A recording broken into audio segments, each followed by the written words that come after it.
Hi, my name is Ashley Diaz, and I will be introducing Everyman, a morality play. Everyman was a morality play estimated to have been written in the late 15th or early 16th century by an unknown author.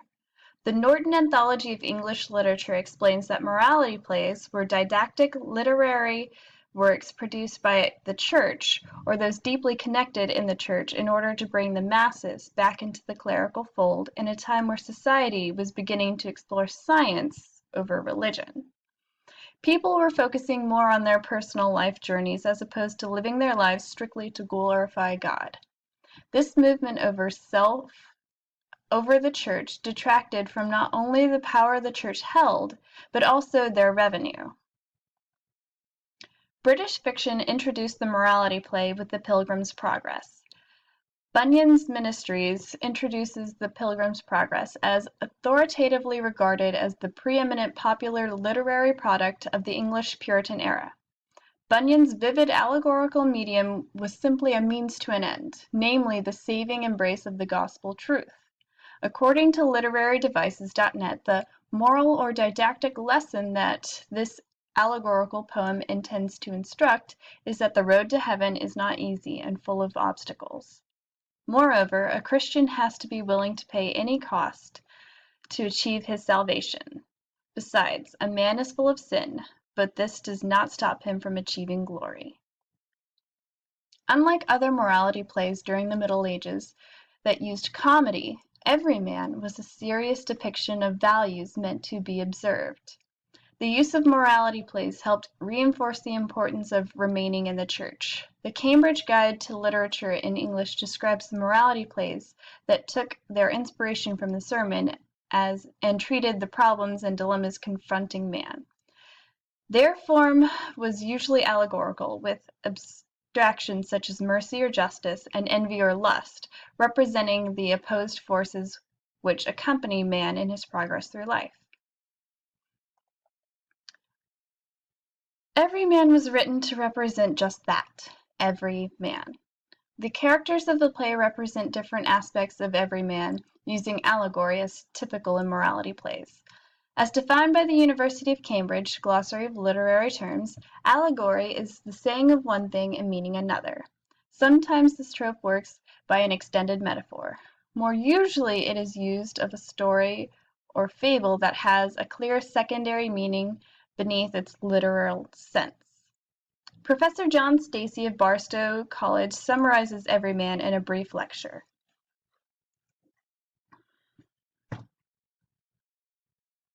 Everyman is a morality play, which is a contest between virtues and vices. And Everyman is a play which everyone immediately understands it. I saw this presented by a company of school children in a church in Stratford on Avon years and years ago. Immediately understood what it was about. For hundreds of years now, people watching this play have been saying, "Oh, I get that play." And what's it about? Well, Every Man is a title, so who's it about? It's about every man. And in this play, death comes to every man and tells him, "Okay, every man, it's time for you to come with me." And every man says, "No, wait a minute, I'm not ready." And every man tries to get together all of his friends and all of his stuff to take with him into the next world. And so he tries to. And all of these are represented by characters, by people dressed up in costumes. Like Goods is probably dressed up with a big bag of money, probably with a pound sign on it or something like that. And he asks Goods, "Will you come with me to the next world?" And Goods says, "No, I'm sorry, I'm clanking here. I can't really go with you." And he asks his relatives, his friends and relatives, and friends say, "Oh, go, every man, glad to see you. Where are you going now?" "No, I'm sorry, I can't go that way today." And cousin tells him, "Oh, every man, I go, but I've got a pain in my great toe," he tells us. It gets down to he's asking his his own strength. Strength, will you come with me? And beauty, will you come with me? My physical beauty, rather. If we take a look at what happens when beauty and strength are on their way to death with Everyman, around lines 785 of the play. Everyman says he's starting to feel weak, and he says, "Alas, I'm so faint. I can't stand." He tells his friend strength and beauty. Friends, let us not turn again to this land. We won't be coming back here, not for all the world's gold. For into this grave, Everyman tells them, into this grave I creep, and turn to earth, and there to sleep. And beauty says, "What? Into the grave, alas?" And Everyman says, "Yes, yea, there shall ye consume more and less. There you shall be consumed more and less." And beauty says, "And in the grave, what should I smother there?" And Everyman says, "Yes, by my faith, and never more appear to this world live. No more we shall, but in heaven before the highest Lord of all," he tells them. And beauty says, I cross out all of this. Adieu, goodbye, bye, St. John. I take my tape in my lap, and I'm gone. Everyman, "What? Beauty, whither are you going?" And beauty says, "Peace, I'm deaf, can't hear you. I look not behind me, I'm walking off. Not that thou wouldst give me all the gold in thy chest, I wouldn't go with you." And X is beauty at that point. So strength is standing there. Everyman says, "Alas, where to may I trust? Beauty goes away fast. She promised with me to live and die." The strength says, "Everyman, I will thee also forsake and deny. Thy game likest me not at all." "Why then," he says to all of his friends, "will you forsake me all?" And they all leave him. Now, the only one that goes with him, he can't take with him knowledge, he can't take goods, he can't take strength. What can you take to the grave? What can you take with you into the next world?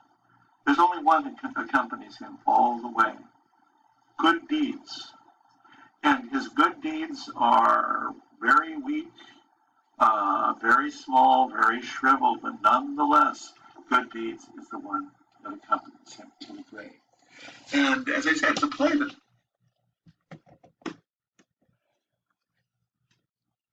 There are only a few separate beings in the play. The first being God, the second is his messenger, who is revealed to be Death. Everyman is the main protagonist, a cousin, an angel, and lastly a doctor. All of the other characters are possessed by Everyman, either materially or intrinsically. Everyman, God, Death, the messenger are different characters in the play. But the other characters, such as fellowship, goods, good deeds, knowledge, confession, strength, discretion, 5 wits, and beauty, are things that every man possesses, and something that every man has.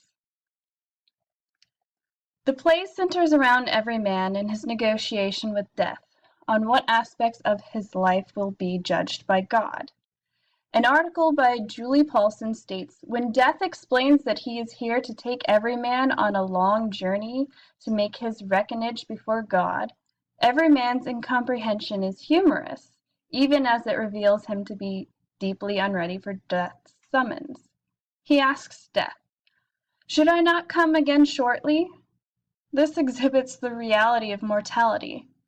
No one is ever fully prepared when death comes. The purpose of this play is to emphasize that good deeds cannot wait for tomorrow."